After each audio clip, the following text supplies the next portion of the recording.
I stopped being vegetarian after over 10 years, and the reason that I stopped will probably shock you because it's something no one is talking about. For years, I thought being vegetarian was the best possible thing for my body and my health, but I soon realized that I was actually secretly confusing my body. So today, I'm going to cover why I first went vegetarian, the little known science of how our body sources vitamins and nutrition, the psychological challenges I experienced when I started eating meat again, and all of the changes I've noticed since eating meat for over 6 months now. So let's dive in and start with why I first went vegetarian in the first place. It was 2015, and around that time, there were all sorts of documentaries coming out about veganism and health, and I actually first went vegan. But this was also around the time that I was really struggling with an eating disorder and really heavily restricting my intake, wanting to lose weight really fast. And so my veganism kind of got wrapped up in my disordered eating. I was in therapy around that time, and my therapist really encouraged me to start eating meat, but I went vegan for all of the reasons that most people do. Yes, it was for my health and wanting to eat cleaner, healthier, but it was also because I really cared about the environment and the planet,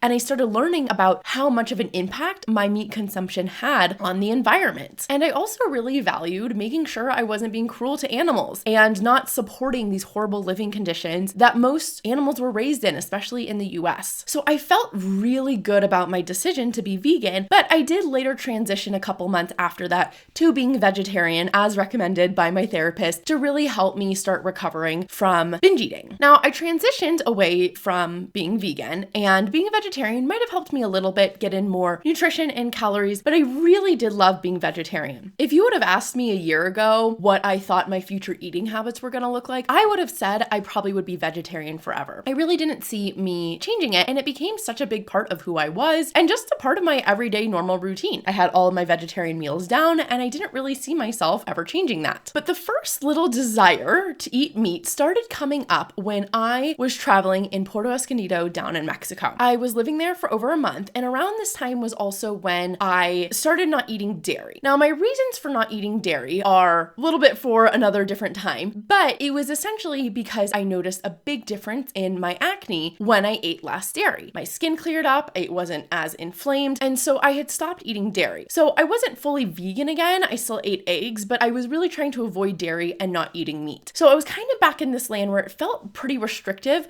but I was also very clear for my reasons on doing it, and those reasons felt good to me. But when I was down in Puerto Escondido, I was in this remote surf town, and there wasn't a lot of great vegan, vegetarian options around me. And I love to travel. This is a big thing for me. And I started to just feel like the way I was eating was a burden, where I would always have to be the one deciding the restaurant because I had to make sure they had food I could eat. I really didn't feel great because sometimes I would go out to eat and I could only have rice. They didn't even have beans. And so I would just have a plate of rice and vegetables for lunch, and I wouldn't feel full. I wouldn't feel satisfied. So normally when I was in my day-to-day routines at home, I didn't have a problem getting in my protein. Everything felt great. But the more I started to travel, the more difficult it became, especially with me no longer eating dairy. So I had this inkling that I wanted to start eating meat again. And I even remember I had my friend one day at lunch, I said, let me just try a little teeny bite of your chicken. And I hadn't really eaten chicken intentionally in 10 years, but I thought, let me just try a little bit. So I took a little piece of her shredded chicken, tried it, and it disgusted me. I literally gagged. I thought it was so gross. And I thought, no, you know what? Eating meat is not for me. I don't like the taste of it. It's gross. All I could think about was that there was dead animal flesh in my mouth and I didn't want to eat it anymore. So I kind of said, well, I'll just get through this time in Mexico and we'll go back home. We'll get back into my normal eating habits. And so I did, but I still kind of had that lingering desire there of maybe one day I'd like to be able to eat meat again and just be more flexible with it. But this wasn't actually the thing that changed everything for me. What ultimately made me stop being vegetarian was the idea around vitamins and how our body processes nutrition. And this is something that no one is talking about, but I think is going to be the greatest research and insights to come over the next 10 years of what's really going on with our health and the obesity crisis and why everyone is overeating. So around this time, I started doing some research into flavorings and why flavorings were causing us to overeat. A lot of this research comes from Mark Scatker, who wrote The Dorito Effect. It's a great book. I totally recommend reading it. So he was the first one who really introduced this idea to me that our flavorings in our food were what were driving our overeating. And this blew my mind. As someone who is a binge eating coach and has studied this work for years, I had never heard of this before. So I found it really fascinating and it made everything make makes so much sense around why we were all craving so much food. So let's break it down here. How our body works is it is a prediction machine, and that's how it finds nutrition. So what will happen is, think about thousands of years ago, you would find an orange in the wild, you would eat that orange,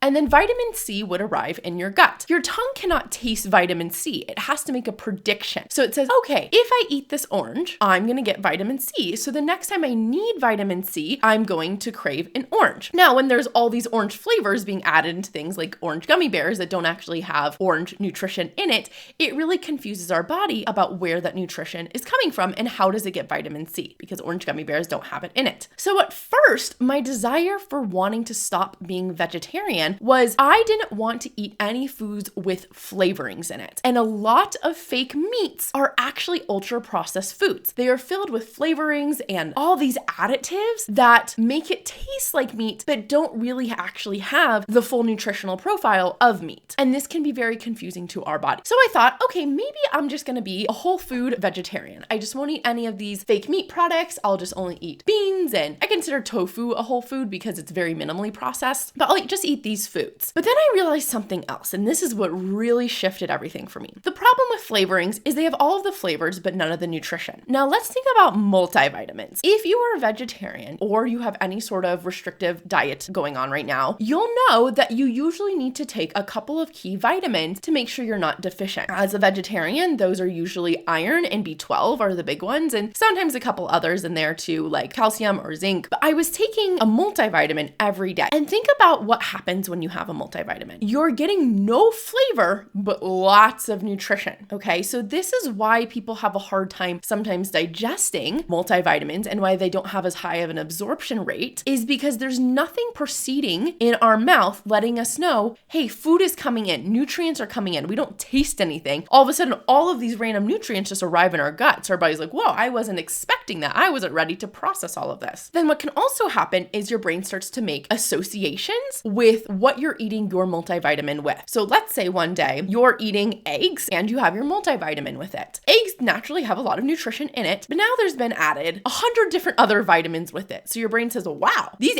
eggs must have all of these different nutrients in it. And all of these different nutrients are not normally in eggs. So your brain then is going to crave eggs the next time it needs something like iron. There might be a little bit of iron in eggs, but not as much as when it's added in with the multivitamin. But then the next day you have a piece of bread and now your brain says, wait a second, we had the multivitamin with the bread. The bread must have all of these nutrients. Even though we know logically we're taking this multivitamin in the bread and they're separate things, they have different nutrients, that's not how our body perceives it. All it knows is what it tasted and what arrived in its gut. And so if it tasted bread and then hundreds of different nutrients arrived in its gut, it's going to say, we need bread to survive because it has all of these different nutrients. So this is what can drive a lot of our overeating up and make us crave things that we don't really want to be craving, or make us crave the wrong things that our body doesn't actually need, but it's confused on how to source nutrition. We have to remember that as humans, we are just animals at the end of the day. Like, we did not survive for tens of thousands of years just willy-nilly picking up whatever was on the ground, putting in our mouth and hoping we survived. Animals have this built in too, where they have specific mechanisms, certain ways of craving and creating desire to make sure they get in the right nutrients, especially if they're deficient in one of them. So we have to have this inbuilt system working properly in order to make sure that we don't have deficiencies. Vitamins were actually discovered as a thing in the 1910s. Before that, we had no idea that vitamins existed. Now you might say, well, yeah, and that's why a lot more people died because we didn't know that we needed vitamins. But the truth is, when most people died of vitamin deficiencies, it wasn't because their body was broken. It was because they lacked access and availability to foods with those nutrients. So you think of the sailors who got scurvy because they didn't have enough vitamin C. That's because they didn't have any fruits or vegetables on board. Once they realized, hey, if we start bringing lemon juice or lime juice on our ship with us and drinking that we don't have these diseases anymore, we don't feel ill and get sick and die, then they start to learn, okay, foods must have something in it that we need. They didn't really know what it was at that time, but they discovered that having a wider availability to a wider nutrients of foods helped them survive better. So we intuitively know how to get our nutrition as long as it's around us and we have access to it, which it hasn't always been the case, right? There's a lot of human history that food has been scarce, it's been limited, there's been poverty, and so of course humans wouldn't meet their nutritional needs because they weren't able to really get to that food. So then my reason really shifted from I'd like to start eating meat again because of convenience and ease, which was a true reason for me, but it wasn't as strong of a motivating factor and as big of a shift for me as it was with learning about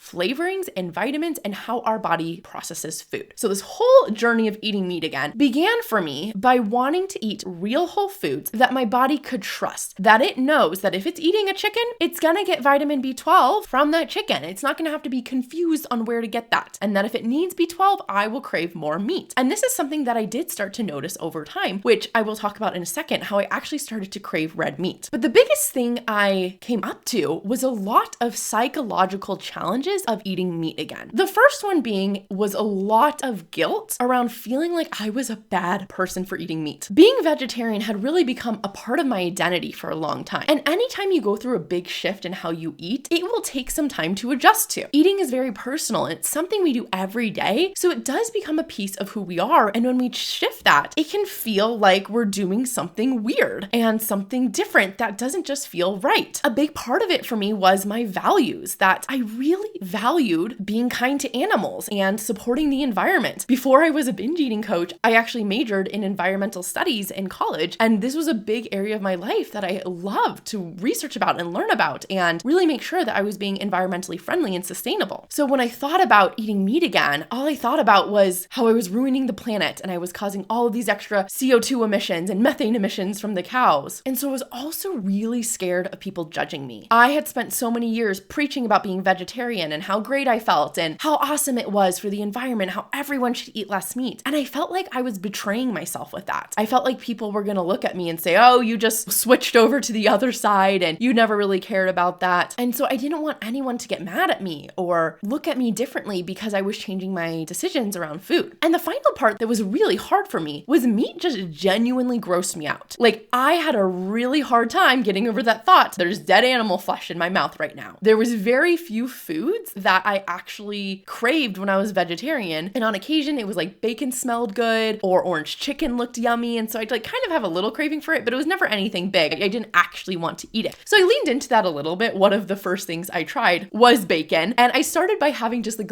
really little bits of this. I did not go full blown, all right, we're cooking a chicken tonight. I had a little bite of bacon. I had a little piece of my friend's chicken. My mom, she actually cooked for me one night and she made me pasta with chicken sausage that was cut up into really small bits. So I did it slowly but surely. And I just had to really get through the part of me that said, ick, gross, and train myself to say, Amber, I am choosing to do this for my health. No one is forcing me to eat meat again. Let's be open to the idea that this could be yummy. I felt like I was a 2-year-old again, really being so picky around food and just like, I don't like this and wanting to spit things out. But I really had to train my brain. I said, brain, you are not allowed to say ick until you've really chewed it, you've really tasted it, and then deciding what you think of it. I didn't force myself to ever eat anything, but I did encourage myself to always try something. And now I've gotten really adventurous with my meats. I've tried lots of different things in lots of different settings, especially out at restaurants, which has been very fun. But that mindset has really helped me of like, let's just try something and don't let my brain ruin the experience before my taste buds have really got an opportunity to try it. So here's the reality of what happened when I started eating meat again. The world did not explode. No one got mad at me. And animal cruelty is still a thing. There's a lot of environmental problems that still need to be solved, but neither one of those got significantly worse because I started eating meat. Now, we know this logically, we're just one person, and yet one person counts, but I really needed to be that reminder that yes, every action does matter, but it doesn't matter that much. I was not saving the world alone by being vegetarian. That is the reality. And there are so many other ways that I could still act in alignment with my values of being environmentally friendly and reducing our animal cruelty while still eating meat. I still am very good about reducing my plastic usage, trying to shop secondhand, being mindful of my food waste and my packaging that I buy foods in. All of these things are still big parts of my life that I really love. And I always try to buy meats that are organic and humanely raised. You can look for a little sticker on the package that says certified humane, and there's a lot higher standards for how those things are raised. I love going to farmers markets. I try to go get my fruits and vegetables and things from there too. So I'm still being someone who's an environmentally conscious person person. And I'm still someone who doesn't want animals to be treated cruelly. But I also have to value my health and what's best for me. And ultimately, I want my body to be in the tip-top health. I want my cravings to be as low as possible for the things that I don't need, and for my body to know how to crave the things that it does need. I still eat tofu, I still eat beans, I still eat lots of like these quote vegetarian foods in my life, and I'm so grateful for that journey for teaching me skills of how to cook tofu and all of these foods that I might have not ever cooked had I not been vegetarian. So I think of my eating as much more now varied, where I eat everything versus I'm a meat eater or I'm a vegetarian. It's like I'm just an everything eater now. Most people in my life were not mad at me. They were actually genuinely happy because I wasn't so difficult to eat with anymore. You know, I was always the one having to be picky with the restaurants, always questioning what's there going to be at dinner? What are you going to make for me at Thanksgiving? There was a lot of stress around that for me, not in a very big way, but in a way where I did have to be very intentional about what was I eating? What was the food going to be there, and making sure I got enough protein and actually something that was filling for me. So most people in my life were not judging me or shaming me, but were actually like, oh my gosh, I am so glad you are no longer vegetarian because that's going to make my life so much easier. People are just thinking about themselves, and that made hanging out with me a little bit easier to do now. And most people were just genuinely curious. They were really interested. Like, that's so fascinating that you were vegetarian for so long and that you changed, and they really wanted to hear this research about our flavorings and vitamins and how that's all connected. And eventually people got used to the new me. At first, yes, it was something I had to talk about a lot and tell people I'm no longer vegetarian, but now people just don't really think about it. And I don't really think about it. It's just how I eat now. And so there's always going to be this